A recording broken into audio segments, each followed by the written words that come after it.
everyone, welcome to 纵横四海. I'm 写影 Melody. 我又来跟大家一起读书啦.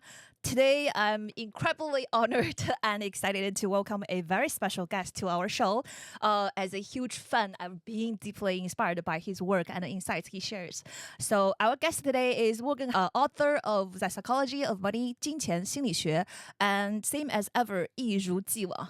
Morgan, your ability to blend compelling storytelling with essential life wisdom has been resonated with countless readers, including me. It's a true privilege to speak with you today and discuss the insights. Well, thank you. It's an honor to be here. Hopefully the books were translated well into Chinese. I have no idea if it was a good translation or not, but hopefully they worked well. Okay, good. We're featuring your new book, same as ever, translated into Chinese, 一如既往. Could you give us an overview of this book? What Same as ever is about? Same as ever is about behaviors that never change over time. What can we look at in history that is the same today as it was 100 years ago or 1,000 years ago? What never changes? And there's so much emphasis in the world on what's going to change in the economy and global politics and whatever it might be. What's going to change? What's going to change? That's really important, but it's very difficult to predict where the economy is going to go, what countries are going to do next. And for all kinds of things, very difficult to know what's going to change. So what was always appealing to me as an amateur student of history and as an investor, someone looking at the economy, was just looking back at history and finding things about greed and fear and risk and uncertainty and analyzing things that happened 100 years ago or 500 years ago and realizing that it's the exact same today as it was back then. That was always very interesting to me. I think when you find something that is as true today as it was 100 years ago, you found something that is very important and is guaranteed to be part of your future, regardless of what happens to change in the future. So Same as Ever is 19 kind of short stories that talks about things in the world, behaviors in the world that will never change. When I read your first book, it's The Psychology of Money, actually, I feel like, it's kind of make a lot of sense for you to write the second book because the rules in the first book actually applied to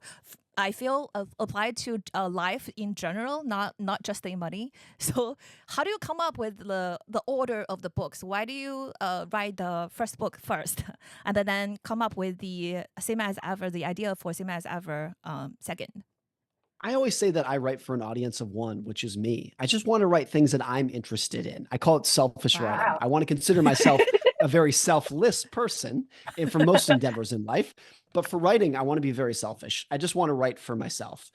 And because of that, Psychology of Money came after a multi-year period when I was really just writing about behavioral finance and money and investing from a behavioral. And that was very interesting to me because I think it was very relevant to my own life when I was trying to piece together money for myself and my family. And so that was very relevant to me. Same as Ever also came after a multi-year period where I was not tired or burnt out of writing about money. It was not that at all, but it was just, I kind of got in a kick of writing about things that had nothing to do with money, things that had just to do with behaviors and history and politics and all kinds of things about how people think about risk and greed. It was just very interesting to me. So I've really never as a writer sat down and said, what does the audience want to read next? What's going to be good for them? I've really just tried to live in my own little bubble. I work from home in this office by myself, nobody else. I don't have a team. It's just me. It's just me. And because of that, I've always just wanted to say, like, what's interesting to me? And let's run with that. Yeah. Oh, wow. That sounds actually quite similar to how I produce my content for podcast or for articles. Because I think that actually makes sense. Yeah, most artists work well that way. And I think it's obvious to people that if you're a painter or a sculptor, that you just paint what you want to write. You're not working with a committee who's going to tell you what to write. But for some reason, I think a lot of authors do kind of want to work by committee and work by focus group and say, what does the audience want to hear? And let me write for them. And I think for some writers that makes sense. I've always considered myself closer to the painting style of writing, where it's just like, I just got my canvas and I'm trying to just paint whatever I want to be on the canvas and nothing else. I was in a debate of those two sides previously, because we both come from a business background. It actually makes sense to learn about customers, their needs. But eventually, I kind of feel if I can interest myself, how can I interest my audience? See, that's it. You just said it perfectly. If I'm not interested in what I'm writing, why should I assume anyone else would be? And the flip side of that is if I like this story that I'm writing, then I take a leap of faith that maybe somebody else will too. Not everybody, but I take a leap of faith that maybe somebody else out there will like it if I'm interested in it. And when you're doing it for yourself, you're writing or you're painting because you like it, that's when you're always going to do your best work. It's when you're always going to give it the most effort, the most love, the most attention. And that's always when the best work comes out. True. I've actually got asked once that, why are you so confident that your stuff would interest your audience? I was like, I'm not confident. I feel I'm an average person. So what I'm interested in should interest a lot of other people too, because I'm just one of them. Yeah. I never read the feedback or the comments, the reviews for my books. I should say almost never. I actually did about an hour ago. I haven't done this in, I don't know, years, I think, where I was like, oh, let's go onto Amazon and read some of the reviews from Psychology of Money. I never do this. I did this 1 hour ago. And there's a lot of good reviews. There's a lot of bad reviews. And there are a lot of people saying, I hate this book. I can't stand this book. This book is so stupid. And that's a good indication of why I don't check the reviews. There's a lot of just that in there, but it's also, I also think the positive spin on that is, yes, of course it's not for everybody. I wrote this book for myself. I didn't write it for necessarily for you, the person making this review. And that's okay. There's no world in which every single person is going to agree with anything that you say. And so I think if you are an artist or a writer or a content producer, you just have to be willing to accept that and say, I'm making this piece of art because I like it. And I know a lot of people aren't going to like it, but that's okay. That's part of it. Wow. This is very inspiring and encouraging. Don't care about, there's must be certain people who wouldn't like us. Let's talk about the same as ever the book. In this book, you actually mentioned two principles related to predicting the future. The first says future can't be predicted; it's unpredictable. But very small random events will have profound impact for the future. The second says the unforeseen events are the true risks. This is very interesting because, a lot of people, actually most of the people will view the probability of predicted failure as the true risks. Can you elaborate more on this? Why are those two principles so important that you place them as the first? Well, let me speak about, from my perspective as someone in the United States. The biggest news stories, the biggest events in the United States by far over the last 100 years were Pearl Harbor in 1941, when Japan attacked the United States, brought us into World War II, September 11th terrorist attacks in 2001, Of course. and COVID. Those are the three biggest news stories probably in the last 100 years. And the common denominator of all three of those is that nobody saw them coming until the moment they occurred.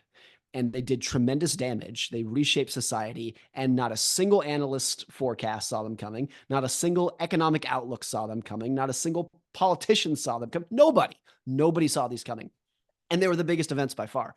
And I think if you like those are extreme examples, but I think if you go to smaller examples, it's always like that in any given year, the biggest economic risk is, in hindsight, it's something that nobody saw coming. It's almost never the case that in January of a year that you can actually predict what is going to be the biggest risk over the next 12 months. In hindsight, you look back and say, oh, what was actually the biggest risk is something that nobody predicted. It's always like that. The reason it's like that is because the surprise element is what does the most damage. If people know something is coming, they can prepare for it psychologically and financially if you know it's coming. Right. But if you don't, then you have this shock element where, of course, in the United States on September 11th, every single person was just sitting in their living room with their jaw on the floor, not knowing what to do next, kind of thing. It was like that in the early days of COVID too. Including me too. Yeah, Yes, including me too. of Like course. In front of the TV, I was not in US, but in front of the TV, I was totally shocked. I think the whole world was totally shocked. yeah, I certainly didn't mean to imply that other people weren't shocked as well, but it's the surprise element of it that does most of the damage, and it will always right, be like that. So you can state so clearly and so confidently that the biggest economic news story over the next 1 year, 5 years, 10 years is something that you and I are not even thinking about at all today. It's not crossing our right, minds at all, and you can state it that right. clearly because there's never been a time when that's not the case. It's always been the case that risk is what you don't see.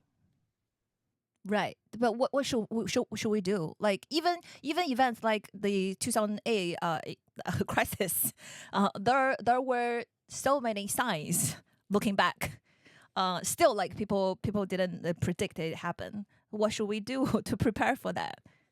I think just coming to terms with the uncertainty and embracing it Oh, as the right, reality right, is right. the best that we can do. I think people get into a lot of trouble when they either disagree or are ignorant with the idea that risk is Right, what you don't right. see. And they fool themselves into thinking if we're smart enough and have enough information, then we can predict the future. Those are the people who are naturally going to go into the most debt, take on the most risk, based off of the idea that they can True. see the future. Those are the people who get into the most trouble. Once you have the humility to accept that we don't know what the future is going to have, I think you take a much more accurate view of how fragile the world can be, how risky the Right. world can be. There's a thing in psychology called depressive realism, which is that people who are depressed make more accurate predictions of the future because they're more Okay. realistic about how fragile the world can be in their personal lives and in the rest of the world. And I always thought that was so interesting. And I think it's, being depressed is not the goal, but Right. humble, being humble enough to admit that we don't know, I think is a very healthy attitude towards risk. Right, right. Understanding it and getting prepared all the time is half of the preparation for the event. Right. So that actually leads to the next question. You dedicated a chapter to long-termism, and many of the rules you wrote actually have a underlying theme of long-termism, like what we've just discussed, the risks. But through my interactions with people, actually, a lot of people understand the value of long-termism, but the true challenge lies in like sticking to it because we can't see very far ahead.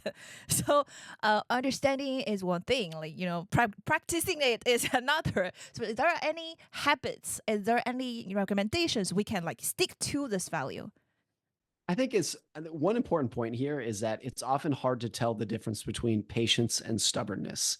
When people are sticking with something, are you Right. Yeah. sticking with it because you're being patient or just because you're being stubborn? It's often very hard to know. Right. And for a lot of Right. people, you can only really tell that in hindsight, whether you are being patient or stubborn. But I think if there is one thing, particularly with financial matters, is that anytime you tie your identity to anything in investing or how you spend your money, anytime you say, I am a blank, I am a value investor, I am a saver, I am whatever it is, you've tied your identity to it. Once you tie your identity to something, it's very difficult to change your mind when you need to change your mind. And that's when you're much more likely to become stubborn.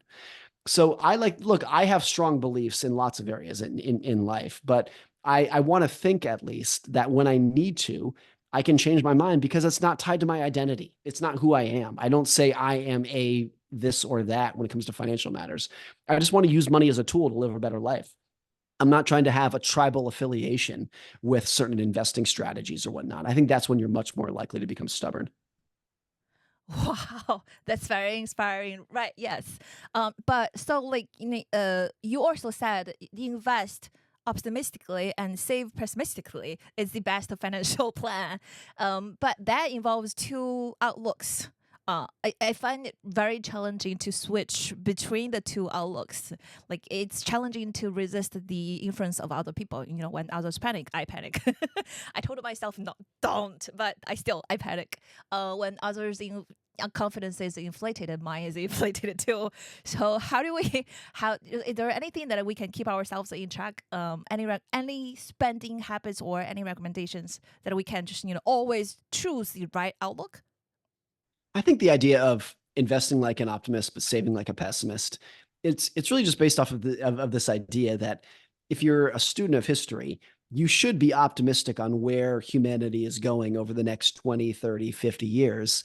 But also, if you're a student of history, you should be very realistic about how hard it's going to be to get there. And those two things are not mutually exclusive. To say, I'm very optimistic that the world will be better in 30 years. And I'm equally certain that the path between now and then is going to be very difficult for everybody. And that's not a contradiction. And that's why I think a lot of people get tripped up with long-term thinking. Is it feels good to say, I'm a long-term thinker. I'm investing for the next 30 years. That feels good. But that does not give you the ability to not put up with and endure and experience all the unpredictable nonsense that happens in the short term. You have to put up with it and deal with it and endure it just like anybody else. And so I think if you're like, it's great that for when people want to be a long-term thinker, but it's not an excuse to not have to deal with the short run. The long term is just a collection of short term of short runs all pushed together. That's what the long term is. And so I think that's why long-term thinking is easier said than done. Right. So like just keep confidence for the long run, but always be prepared for the worst in the short run. Is that that's it? I think that's it. And it's getting optimism and pessimism to coexist, which is hard for a lot of people to do. A lot of people want to say they are either an optimist or a pessimist. And I always thought it's much healthier to kind of have one foot in each camp. It doesn't feel like, to me, that's not being wishy-washy. That's not flip-flopping. It's just being very realistic about how the world works, that the world over a multi-decade period for most people, most of the time, tends to get better and more prosperous. But the path during that period, no matter where you live, doesn't matter what country you're in, the path during that 20 or 30-year period is always going to be filled with setbacks and disappointments and recessions and pandemics and wars and political crises that you have to endure and deal with. Right. So sometimes we need to take the leap of faith.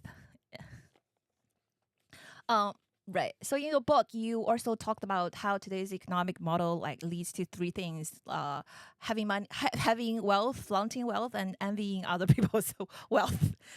Social media platform actually make it worse by giving everyone a stage to perform and compare. When you see people with luxury cars, luxury house, elite educations, access lifestyle, it's quite easy to get caught up in wanting more and more. So how do you think we can get rid of money anxiety, keep our ambitions in track, and set reasonable expectations for our wealth? Well, it's true that when I was a kid in the 1990s, and I feel so old saying that, but who I compared myself to were my neighbors and 10 of my friends from school and maybe a couple people on TV, and that was it.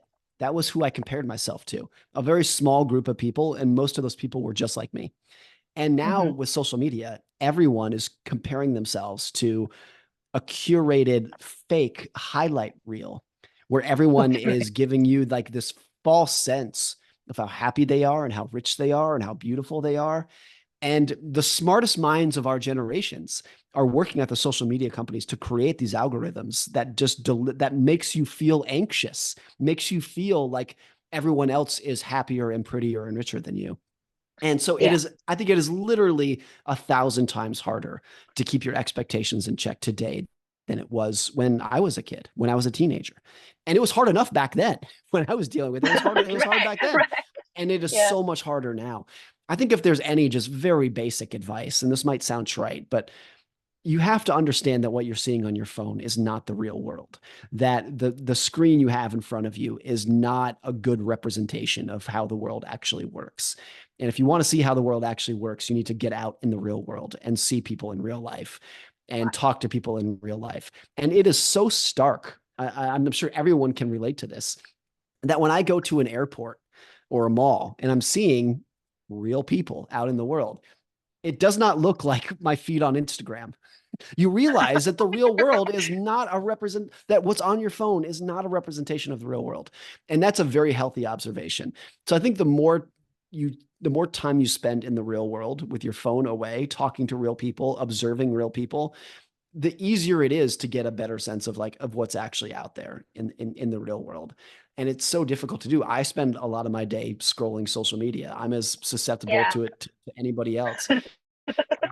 But I feel like it's if you just accept that happiness is the gap between your circumstances and your expectations, and what social media does at its core is inflates your expectations, then you really view it as the antidote to happiness. It is a weight on your happiness. Then spending more time out in the real world is really the only solution to that. Right, yeah. I feel like a recent trend on social media is not only showing off what they already have, the luxury stuff, the lifestyle, but to show off how easy they've accomplished something, how easy the success is by the little hard work they showcased. So I always tell my audience to like look around, like, do you see how many people do you see to make success very easily? How many years on average it takes for someone to get from one position to another to like achieve true success? Yeah, it's sometimes it's absurd to see the gap. Absolutely. There's a great quote from the British comedian Jimmy Carr. He says, "Everyone is jealous of what you have, and nobody is Mhm. jealous of how you got it." And that I think Oh, is wow. really true, really powerful. That if you see someone with a fancy car or a nice house and whatnot, there's a good chance it's fake. They're just renting that. It's not actually theirs. But even Yeah. if they earned it on their own and didn't get it from their parents, if they earned it on their own, you can see their car. You cannot see the 20 years of toil and struggle and doubt and uncertainty that went into creating the career that got them that car. And so it's very easy to say, Right. oh, if I had that car, my life would be better. Well, to get that car, you need to put in Right. an incredible amount of effort and stress and uncertainty and hard work to get it. And on net, Right. it might not be worth it. There was a fascinating interview with Jensen Huang, who's the CEO of NVIDIA. And he was asked, he said, hey, I'm paraphrasing, but they said, "Jensen, you started NVIDIA 30 years ago. What would you tell yourself 30 years ago? If you had a time machine, you could go back. What advice would you give to yourself 30 years ago?" And Right. his response was, "Don't do it. Don't start the company. It was too hard. It's too hard. It was too stressful. It was too stressful on Wow. his life." Now, I don't think he actually regrets it, but I thought that was such an honest and frank answer. That look, this Right. is the guy who's literally one of the richest men in the world, the most valuable companies in the world, and his advice to himself was, it wasn't worth it. It was too hard. It was too stressful. I thought that was astounding. Wow. Oh, that's very insightful. Actually, I have a related question. So I got asked a lot how to like decide whether our spending is worth it, because people have the tendency to reward themselves after earning money, and also have the tendency to like enjoy life a little bit more when having money, like upgrading homes, go traveling. So how do we tell like whether we should spend this money? Where do we spend the money is the smartest place? I think there's a big difference between spending money in a way that society tells you should do it versus spending money in a way that actually makes you happy in your soul. Like the very imperfect litmus test that I try to think about is, if you were alone, abandoned on an island, but you had access to any material good that you wanted. This is very hypothetical. What would you buy? If nobody could see the car that you were driving, what kind of car would you drive? Now, in that situation, if it were me, Right. it would not be a Ferrari. It would not be a Lamborghini. It would probably be a No. pickup truck that was very Yeah. useful Yeah. and practical, right? Right. Very useful and Right. practical. And so I think that's the difference between what society tells you should want and what you actually want deep in your soul that's going to give yourself a better life. And I think you can use that framework for the house you live in. If nobody ever Right. saw your house, how big would you want it to be? If you couldn't show it off to Right. anybody? Would you want a mansion? Probably not. You'd want something that was practical and useful. And so that's what I try to think a lot about. And I think that is not just a hypothetical example, because the truth is the vast majority of people are not paying any attention to you. They don't care about your car. They don't care about your house. They're busy worrying about themselves. They're not paying any attention to you or me or anybody. They're busy worrying about themselves. So once you come to accept that the people who you are trying to impress are not even they're not even paying attention to you, then I think Right. it's easier to move towards the framework of what do I actually want, not what does society want me to want. Right. Wow. Wow. That's actually very useful rule and simple to apply. Well, the next question would be if I'm doing all of this for myself, purely for myself, nobody is looking. How do we weigh the current enjoyment against the future? Because people tend to be short-sighted. So I wanted to enjoy life now when I'm young, energetic and see all the stuff that I want. And I also wanted to plan for my future, for retirement, for when I get old, but I can't see how it looks like. So how do we like, weigh against each other? I think at the very high level, like at the basic level, there's a great quote from Daniel Kahneman, the late psychologist, who said, to do well with money, you need to have a well-calibrated Hmm. sense of your future regret. What are you likely to regret in the Ah. future? And really understanding that about yourself is important. I'll give you a personal example. I've always had a very high savings rate since I was a teenager. I Wow. live a decent life, but I've always saved the majority of what I earn. And if I were on my deathbed tomorrow, I would not regret that. I would not regret it in the slightest. I would not regret the vacations I didn't take or the cars I didn't buy because I would take so much pleasure knowing that my wife and children would be taken care of. That would so I think I like no one can ever know, but I think I would not regret it whatsoever. And but look, if this was 50 years from now and my children were established and had their own careers and whatnot, then would I regret it? Like maybe. So I think just always asking yourself, what am I going to regret in the future? Will I regret this Right. decision and whatnot? And that regret minimization framework that Jeff Bezos has talked about. I think that's the best that we Hmm. can do. And It's it's always always going to imagine. be imperfect. No one, Right. no one is going to have a perfect calibration of their future regret. But if you're always thinking through that framework, will I regret doing that? Will I regret not doing this? Then I think that's a good way to do it. It's also people are so unique and everyone has their own desires. So there's a lot of things, I travel a lot for work, which really reduces my desire or need to travel personally. So going on personal vacations and whatnot, I'm like, I don't know. I've seen a lot of the world. I'm pretty happy Too here at much home. work. Too much I'm trouble. yeah, I'm happy here at home, reading books and hanging out on my couch. And so Yeah. but that was not true at other points in my life, and it might not be true for other Right. people. So I think really Right. just trying to understand yourself and what you're likely to regret. And so I think just always asking yourself, will I regret this, is the best anyone can do. Right, right. Wow, it's a great rule. Like it applies actually both ways. Not only what we should do, but what we should not do, but also what we should do now. Like take the courage, step up to do it for in case that I will regret not doing it in the future. Yeah, there's Right. this really great Right. study that I've always admired. It was a study by an American doctor who studied thousands of elderly Americans. A lot of them were in their 90s or over 100 years old, and he just asked them about Hmm. life, like just tell me about your life. And there's a section in his Hmm. book about money, and he says of the 1,000 elderly people he interviewed, not a single person looking back at their life said, "I wish I worked harder. I wish I earned more money. I wish I saved more Wow. money." Nobody, not a single person, wish they had done that. But virtually every single one of them said, "I wish I spent more time with my family. I wish I was nicer Mm. to people. I wish I had helped people more often." That's what they regret doing. And so that's what I think about. That's what I think about it too. It's so common for young people to say, I want to work as hard as I can, make as much money as possible, and that is naturally going to come at the expense of hanging out with your family and your friends and whatnot. And if you look at most people, what they actually regret later in life is having that mentality. It's Right. sacrificing your family and friends for work and money. Right, right.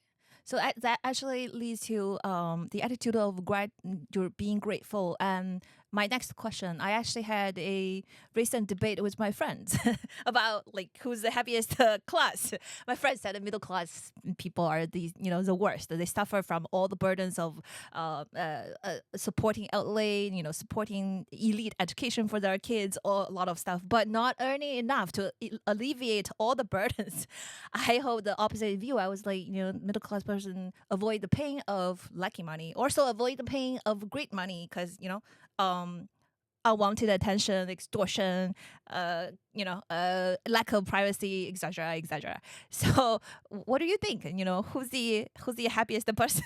See, I'm closer to your view of it, and I actually think that I would actually say that it's less about how much money you make. It's more just about your ability to be content with it. You can imagine someone who lives in a mansion and drives a Ferrari and has a private jet and is completely content with all of that, and that person is very happy.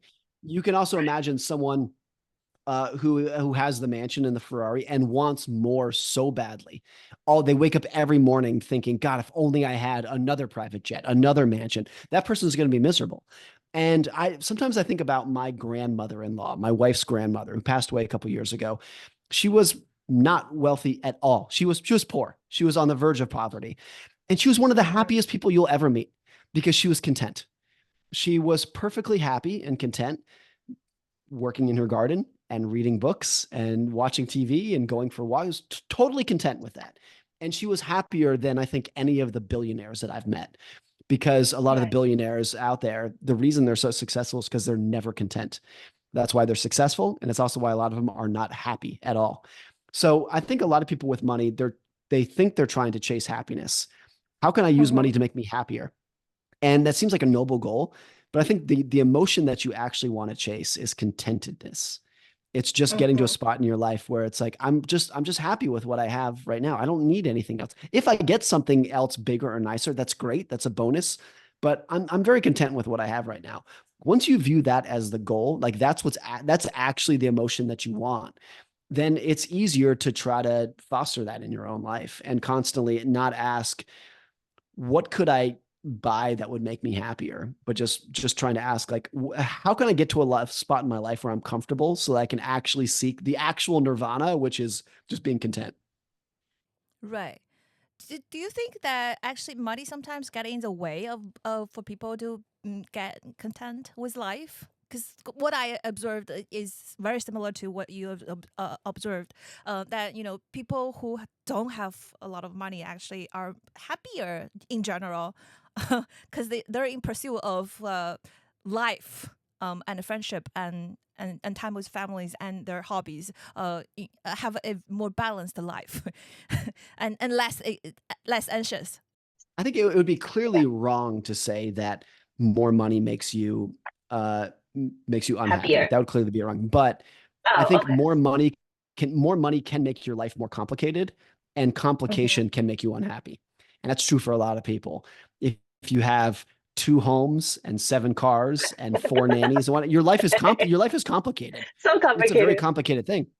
There's a great book that I love written by a British author named William Dawson. The book is called The Quest for the Simple Life. And his grand point was like, if you want to be happy with money, it's not about buying more things. You want the quest for the simple life. Simple is happy. Right. And you can have a big house and a nice car, but still have a simple life. I'll give you a personal example of this. I'm always been a one-man band in my career. I don't have an assistant. I don't have any help. It's just me and nobody else. And part of the reason I do that is because it keeps things very simple. I don't want to manage employees. I don't want to have anyone. I like just keeping it very, very simple. And that makes me happy, and simplicity makes me happy. And I think for not everybody, but for most people, that's the case, that what they want and like the emotion that they're actually trying to seek, whether they know it or not, is being content again, but it's also a sense of simplicity, so that you can just free up your mind to enjoy the other things in life, the natural beauty in the world, and your friends and your family and laughter. And you can only experience those things if your life is simple enough that you have the mental bandwidth to enjoy those things. Right. I actually like another book called Company of One. It's just one man shop, and then they actually talks about how free it is to be a company of one and still like runs it as a company, not as a, personal, not like mix it with personal life. I actually feel it's very important because in media, in my MBA education, a lot of places keeps telling us to increase, grow, and focus on the growth rate, and get bigger and have the economy of scale. So I feel like it's really important to keep ourselves in check for what we really want in life. I Keep think it simple.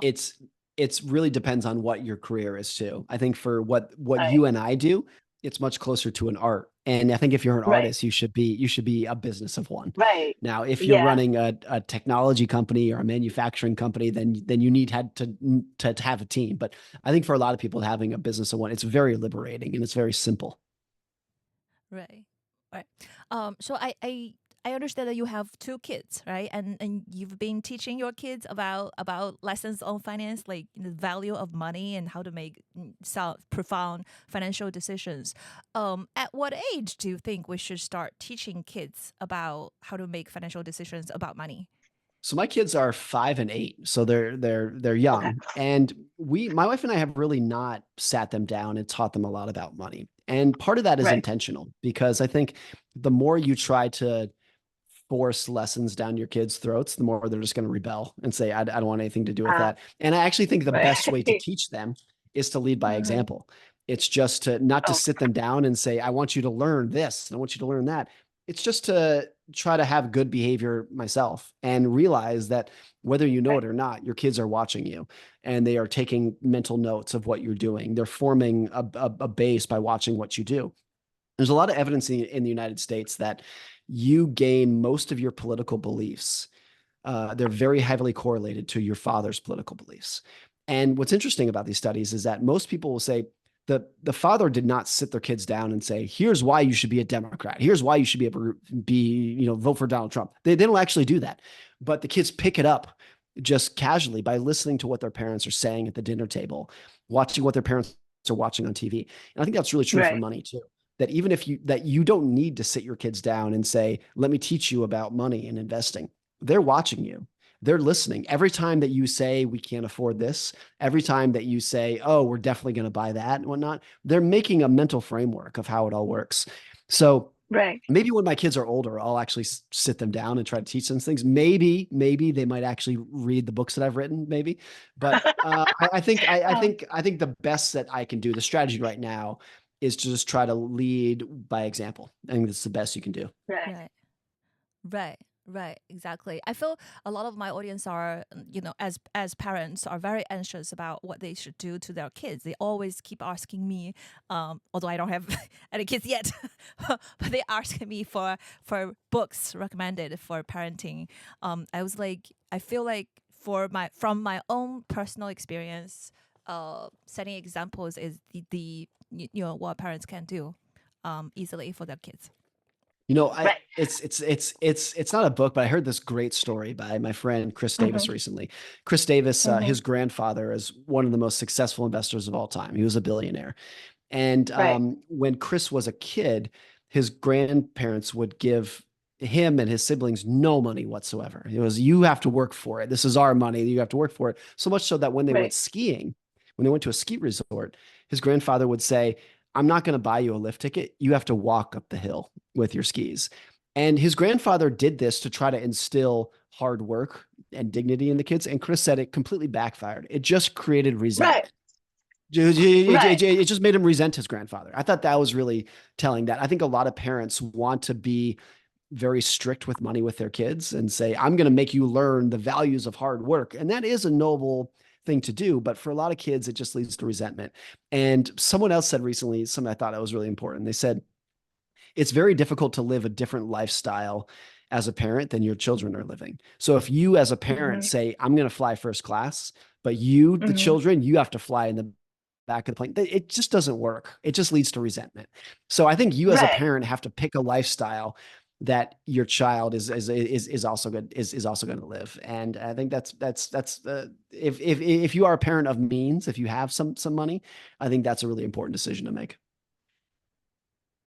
Right, because money doesn't exist independently, independent of from everything else. It's just it actually blends into life. It's just a tool, how you live your life. So I always feel it, very ridiculous to teach only about money without like thinking of love, supporting, encouragement, and how the kids will feel. Yeah, it's just weird. Right. But talking about parents, you actually mentioned in your last book, parents always have very different life experiences than, the next generation. It's actually very eye opening for me. But years of life experiences are valuable. So how do we actually can teach our kids the valuable life lessons without causing them to form a outdated view? Oh, that's a very good question. And I think the honest answer is there's not much we can do about it. I think every generation has to learn lessons on their own. And I mean, here's one example of Right. this. There are some theories that major world wars occur every 40 to 60 years because that's how long it takes for a Hmm. generation who fought in the last war to die off. And the new generation that Okay. doesn't have any experience to do it, they have to learn the lesson on their own. And at the end of the war, everyone says we will never do that again. And 40 years later, we do it because that new generation has to learn on their own. That's a very extreme example, but I think that happens with money too, where your parents may have learned hard lessons about debt and investing, and your parents might sit down with the children and say, Right. let me tell you, never do what I did. But I think a lot of those things, you have to learn it firsthand. There's no amount of empathy or open-mindedness or reading about other people's experiences is actually going to teach you what it's like to be in the trenches, so to speak. And so I think this is really true. And it's also, there's an element of this that is very different by culture. What I have experienced in America is very different from what you've experienced in China, which is very different from what Right. someone's experienced in Russia, in the UK, in Yeah. Africa. Very, very different, Mhm. even if we are just as smart as one another. We're the same people with very similar educations and whatnot. Because we have different experiences, we have very different Right. views on the world. So you know Hmm. things about the economy that I don't, and vice versa, just Right. because we've Yeah. experienced different things. And Hmm. but at the same time, I want to think that the world that I have experienced in America is just how the world works. That what I've seen is an accurate representation of how the world works. Everyone wants to believe that, even if you like everyone has to take a step back and say what I've experienced, what you've experienced, what everyone has experienced is a very small fraction of what has Right. happened and can happen in the world. So, and I think that's part of why people just have to learn these lessons firsthand. There's no amount of open-mindedness that can actually prepare you for how crazy the world can get.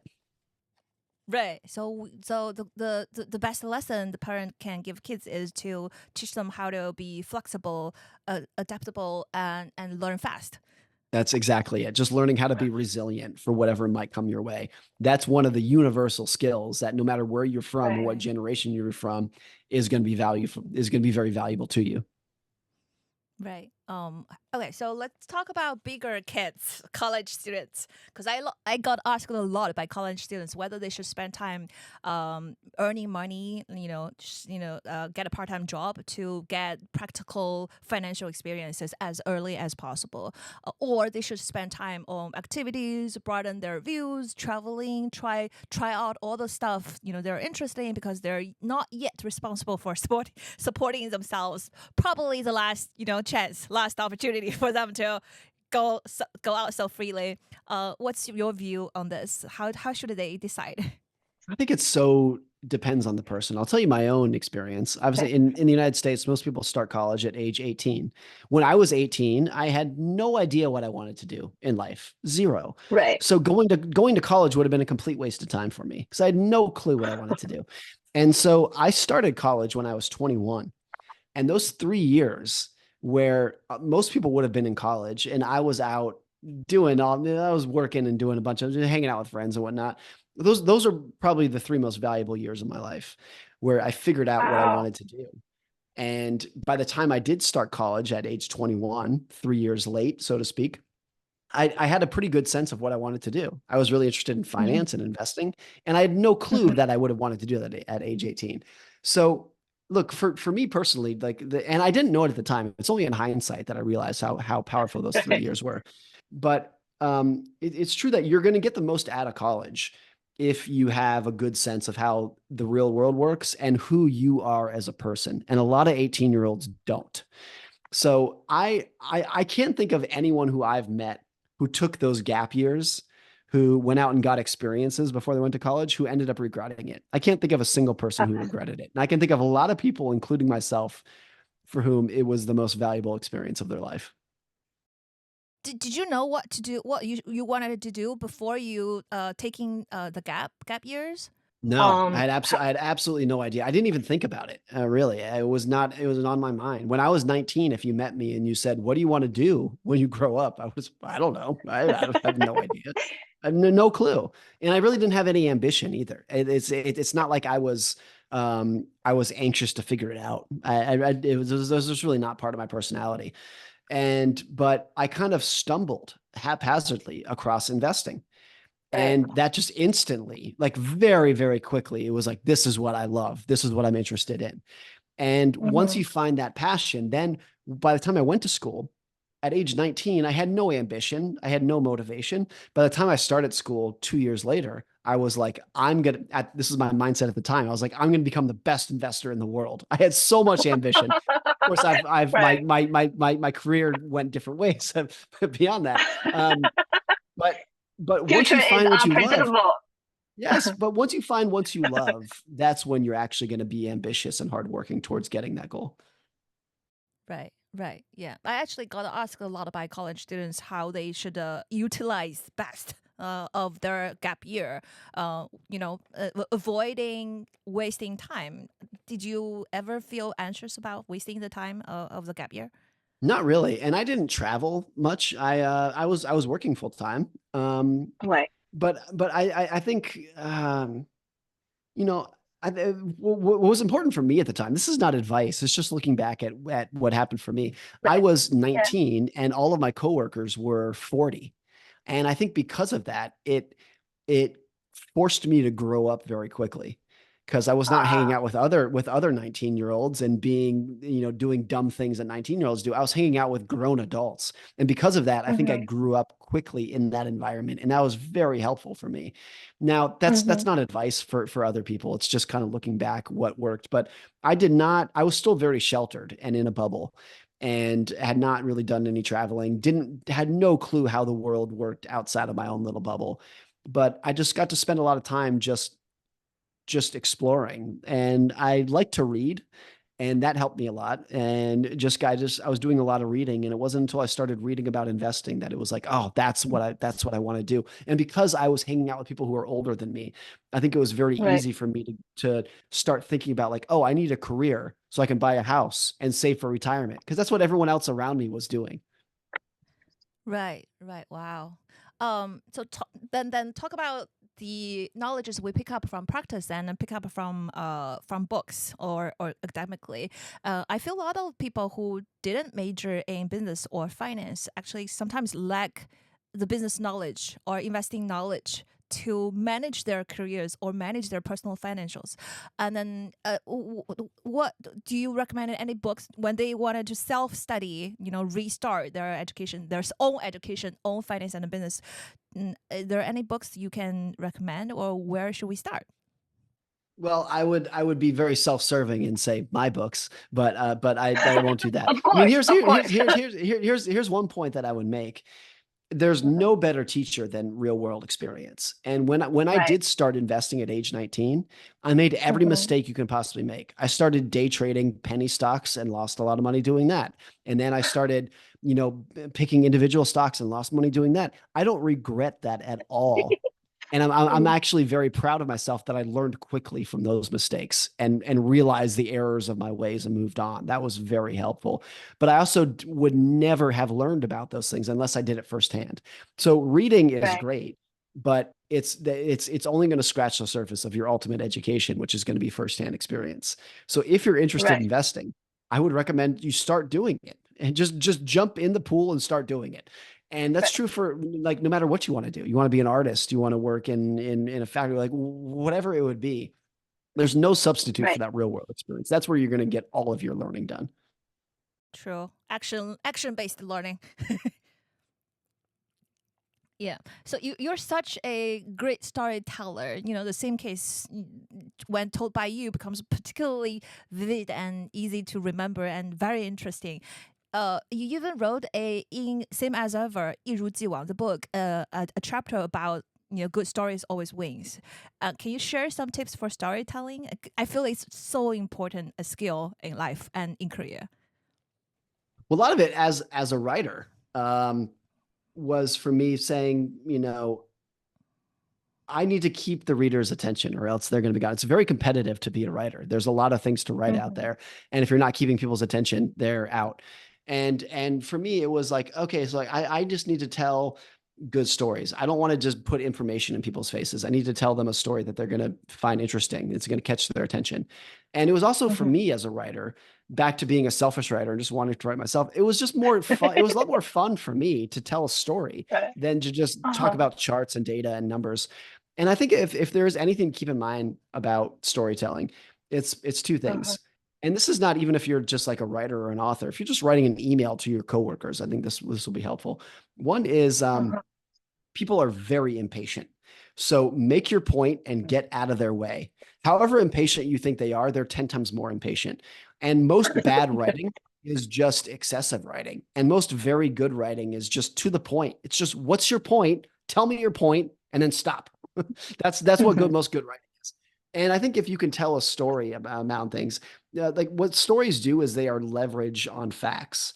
So you have a fact about how the world works, and I could tell you a fact of like the stock market goes up over time. Okay, that's a fact. It has gone up, but it's just a statistic. But if I can tell you a story about an investor who made a fortune and retired and gave their money away, that's a story that leverages the fact. And so that's like, there's almost no area in life where that's not going to be useful. Your ability to contextualize facts so that people can remember them. I think a lot about this from my own college experience, where I don't remember a single formula that I was forced to memorize. Not one, none of them. But I remember every good story that I read. Some of these stories, if you learn a story when you're a child, you still remember it today. And so, I mean, that's what sticks with people. It's not the data.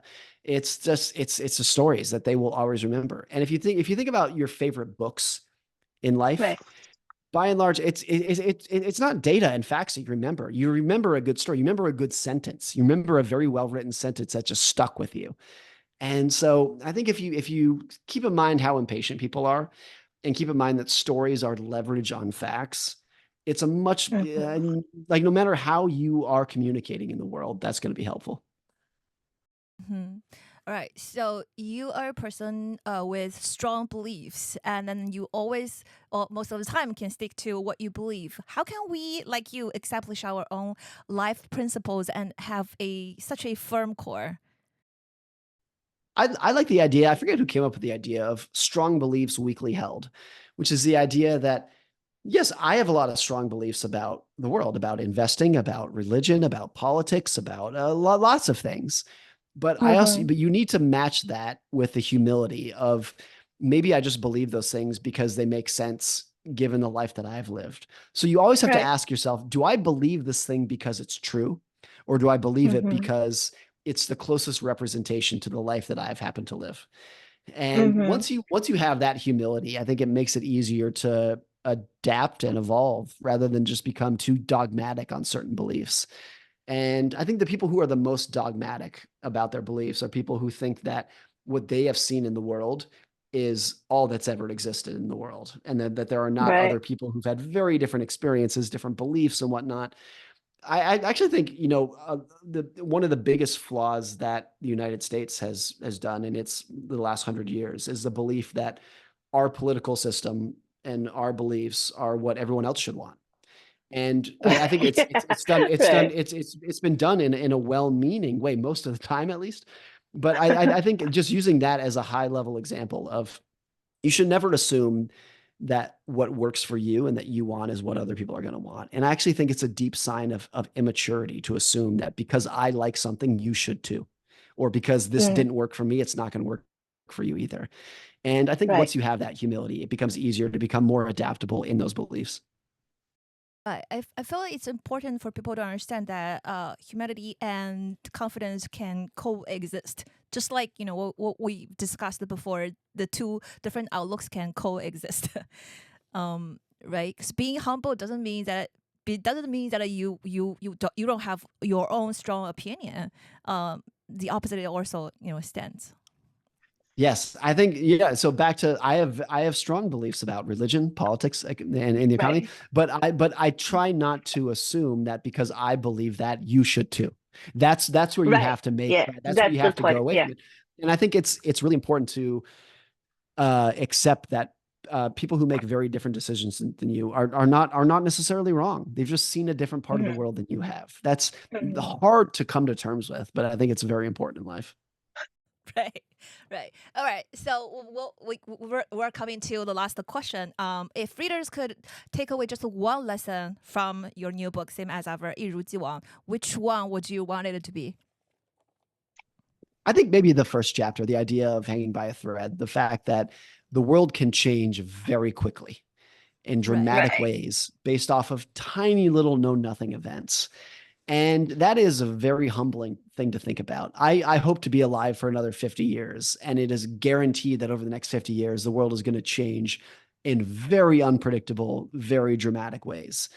That has always been the case and always will be. And it's a very humbling thing to think about, but it's also a pretty exciting thing to think about, of like how fragile the world can be in good ways. There are things like the world can change in very good ways, dramatic ways, new technologies, new political systems. Like there's all kinds of things that you and I couldn't fathom today, new technologies, new medicines, new medical treatments that are going to dramatically improve our lives that we could not even fathom.